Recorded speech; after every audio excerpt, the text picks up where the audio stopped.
A federal judge on Friday will decide whether disgraced Theranos CEO Elizabeth Holmes should serve a lengthy prison sentence for duping investors and endangering patients while peddling a bogus blood testing technology. Holmes' sentencing in the same San Jose, California courtroom where she was convicted on 4 counts of investor fraud and conspiracy in January marks a climactic moment in a saga that has been dissected in an HBO documentary and an award-winning Hulu TV series about her meteoric rise and mortifying downfall. U.S.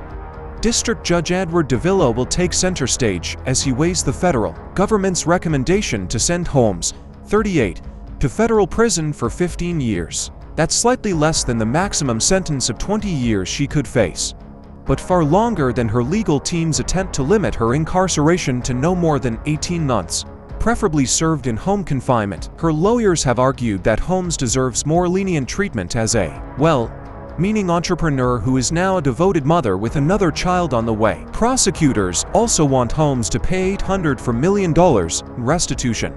The amount covers most of the nearly $1 billion that Holmes raised from a list of sophisticated investors that included software magnate Larry Ellison, media mogul Rupert Murdoch, and the Walton family behind Walmart. While wooing investors, Holmes leveraged a high-powered Theranos board that included former U.S. Defense Secretary James Mattis, who testified against her during her trial, and to former U.S. Secretaries of State Henry Kissinger and the late George Shultz, whose son submitted a statement blasting Holmes for concocting a scheme that played Shultz for the fool. What must tech do now?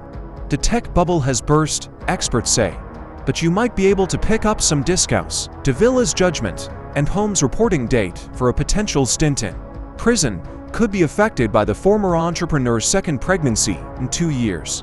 After giving birth to a son shortly before her trial started last year, Holmes became pregnant at some point while free on bail this year.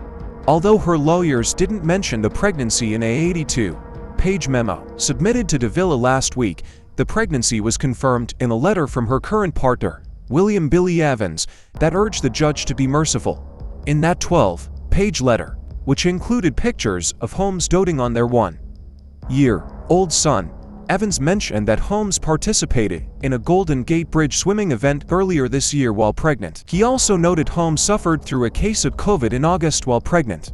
Evans didn't disclose Holmes' due date in his letter. Duncan Levin, a former federal prosecutor who is now a defense attorney, predicted that Davila's sentencing decision won't be swayed by the pregnancy, but expects the judge to allow her to remain free until after the baby is born. She will be no more of a flight risk after she is sentenced than she was while awaiting sentencing, Levin said. We have to temper our sentences with some measure of humanity. The pregnancy makes it more likely Davila will be criticized no matter what sentence he imposes, predicted Amanda Kramer, another former federal prosecutor. There is a pretty healthy debate about what kind of sentence is needed to effect general deterrence to send a message to others who are thinking of crossing that line from sharp salesmanship into material misrepresentation, Kramer said. Federal prosecutor Robert Leach emphatically declared Holmes deserves a severe punishment for engineering a scam that he described as one of the most egregious white-collar crimes ever committed in Silicon Valley. In a scathing 46-page memo, Leach told the judge he has an opportunity to send a message that curbs the hubris and hyperbole unleashed by the tech boom of the past decade. Holmes preyed on hopes of her investors that a young, dynamic entrepreneur had changed healthcare, Leach wrote.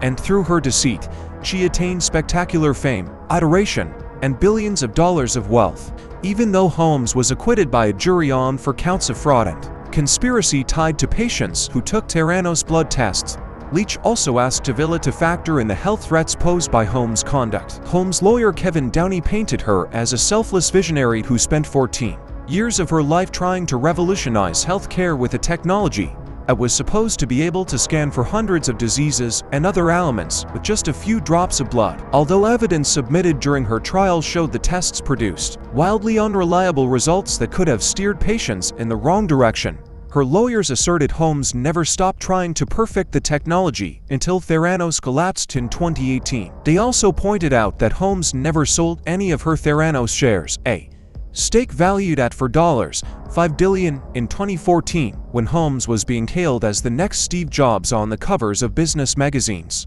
defending herself against criminal charges has left Holmes with substantial debt from which she is unlikely to recover, Downey wrote, suggesting that she is unlikely ever to pay any restitution that Davila might order as part of her sentence. Holmes is not a danger to society, Downey wrote. Downey also asked Davila to consider the alleged sexual and emotional abuse Holmes suffered while she was romantically with Ramesh Sunny Balwani, who became a Theranos investor, top executive and eventually an accomplice in her crimes.